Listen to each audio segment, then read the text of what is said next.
Ang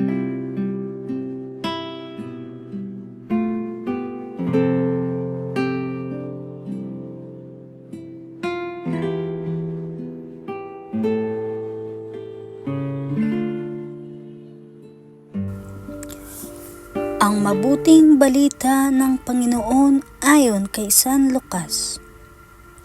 Taon-taon, tuwing pista ng Paskwa, ang mga magulang ni Jesus ay pumunta ng Jerusalem. At nang 12 taon na siya, pumaraon sila gaya ng dati nilang ginagawa. Pagkatapos ng pista, sila'y umuwi na. Nagpaiwan si Jesus sa Jerusalem, ngunit hindi ito napansin ng kanyang mga magulang. Sa pag-aakala ng isa na si Jesus ay kasama ng isa, nagpatuloy sila sa paghapong paglalakbay. Nang malaman nilang hindi siya kasama, siya'y hinanap nila sa kanilang mga kamag-anak at kakilala.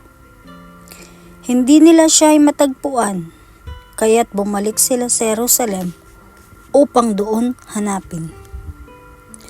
At nang 3 araw, natagpuan nila si Jesus sa loob ng templo. Nakaupong kasama ng mga guro, nakikinig siya sa kanila at nagtatanong. At ang lahat ay nakarinig sa kanya ay namangha sa kanyang katalinuhan. Nagtaka rin ang kanyang mga magulang nang siya'y makita. Sinabi ng kanyang ina, "Anak, bakit naman ganyan ang ginawa mo sa amin? Balisang-balisa na kami ng iyong ama sa paghahanap sa iyo." Sumagot siya, "Bakit po ninyo ako'y nahanap? Hindi ba ninyo alam na ako'y dapat na nasa bahay ng aking ama?"